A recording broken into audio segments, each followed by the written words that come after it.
우리가 매일 마시는 커피, 손에서 놓지 못하는 스마트폰, 또 자동차에 넣는 기름까지 이 모든 게 바다를 건너온다는 사실 생각해 보셨나요?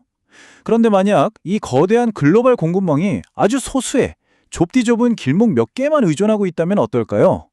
오늘 이 분석에서는 바로 그 길, 세계 경제의 동맥이자 아킬레스건인 가장 위험한 지름길들을 한번 파헤쳐보겠습니다. 자, 우선 이 숫자부터 한번 보시죠. 7,980만 배럴. 이게 대체 뭘 의미하는 숫자일까요? 놀라지 마세요. 이게 바로 2025년 상반기 기준으로 딱 하루 동안 바다 위를 떠다니는 석유의 양입니다. 정말 어마어마한 양이죠? 그런데 이 엄청난 양의 석유가 전부 다 넓은 바다를 마음껏 헤엄쳐 다니는 게 아닙니다.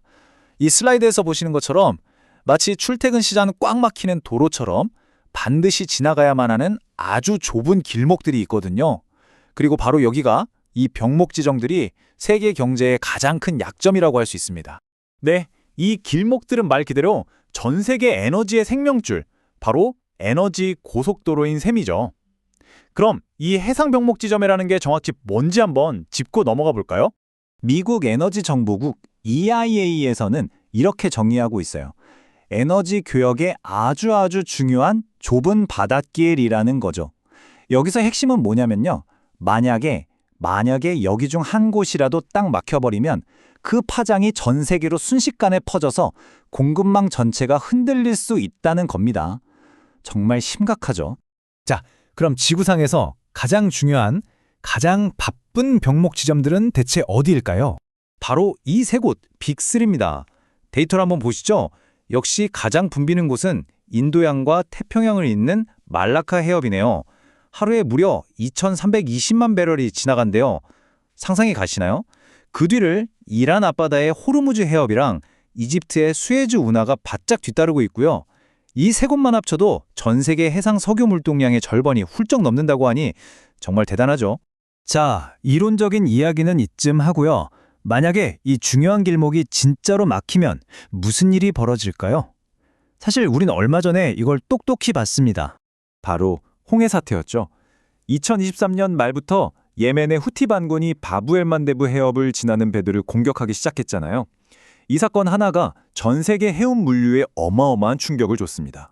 이 차트를 보면 그 충격이 얼마나 컸는지 바로 알 수 있습니다. 보세요. 2023년에는 하루에 880만 배럴이 지나던 수에즈 운하가 불과 1년 만에 490만 배럴로 거의 반토막이 나버렸어요. 그럼 그 많던 배들은 다 어디로 갔을까요? 네, 바로 아프리카 희망봉으로 뺑 돌아가는 길을 택한 겁니다. 위험하니까 더 멀고 비싼 길로 갈 수밖에 없었던 거죠. 당연히 이렇게 돌아가면 대가가 따릅니다. 운송기간이 열흘 넘게 거의 보름까지 늘어나고요. 그만큼 기름값, 인건비, 보험료까지 모든 비용이 눈덩이처럼 불어나는 거예요. 그럼 이 추가 비용은 결국 누가 낼까요? 맞습니다. 바로 우리 소비자들이죠. 이게 바로 병목 지점 하나가 막혔을 때 벌어지는 무서운 연쇄 반응입니다. 홍해 사태는 물리적인 공격이 얼마나 큰 혼란을 만드는지 보여줬어요. 그런데 만약 위협이 총이나 미사일이 아니라 청구서라면 어떨까요? 위협의 종류가 아예 달라지는 거죠. 배를 공격하는 대신 이 길을 지나려면 돈을 내세요 하고 청구서를 내미는 상황. 이건 단순히 운송비가 좀 오르는 차원의 문제가 아닙니다. 지난 수백 년간 우리가 너무나 당연하게 여겼던 바다의 자유라는 아주 근본적인 규칙 자체를 뒤흔드는 그런 질문이거든요.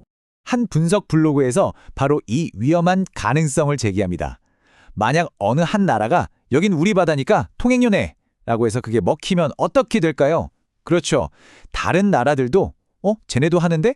그럼 우리도 이렇게 나설 명분을 주게 된다는 겁니다. 자, 구체적인 예를 들어볼게요. 중동에서 우리나라로 석유를 싣고 오는 유조선을 한번 상상해 보세요. 만약에 호르무즈 해협에서 이란이 통행료를 받기 시작해요. 그럼 그 다음엔 인도양을 지날 때 인도나 스리랑카가, 동남아 말라카 해협에선 인도네시아나 말레이시아가, 그리고 마지막 남중국해에서는 베트남이나 중국이 가는 길목마다 통행료 게이트가 쭉 생겨나는 겁니다. 끔찍하죠. 자, 그럼 이 새로운 통행료의 시대가 만약 정말로 열린다면 그 비용은 과연 얼마나 될까요? 이제부터가 정말 충격적인 숫자입니다. 이 엄청난 비용을 이해하려면 먼저 우리가 잃게 될 아주 중요한 원칙 하나를 알아야 합니다. 바로 무해통항권이라는 건데요. 좀 어렵죠? 쉽게 말해 다른 나라에 피해만 안 주면 어떤 배든 자유롭게 남의 영해를 지나갈 수 있다는 국제적인 약속입니다. 지난 수백 년 동안 전 세계 무역은 바로 이 믿음 하나로 돌아갔던 거예요. 그런데 이 원칙이 무너지고 길목마다 통행료를 내야 한다면? 한 분석에 따르면요. 유조선 한 척이 중동이랑 한국을 딱 한 번 왕복하는 데 드는 추가 비용이 무려 300억 원에 달할 수 있다는 겁니다. 300억 원이요? 이 돈은 당연히 기름값에 더해질 거고 결국은 우리 모두의 지갑에서 나가게 되겠죠. 우리는 바다 위를 자유롭게 다닐 수 있다는 걸 너무나 당연하게 생각해 왔습니다. 하지만 오늘 보신 것처럼 그 자유는 생각보다 훨씬 깨지기 쉬운 기반 위에 서 있을지도 모릅니다. 물리적인 봉쇄를 넘어서 통행료라는 새로운 위협이 현실이 된다면 과연 우리가 사는 지금 이 세상이 그대로일 수 있을까요? 이 점에 대해 한번 깊이 생각해 볼 필요가 있을 것 같습니다.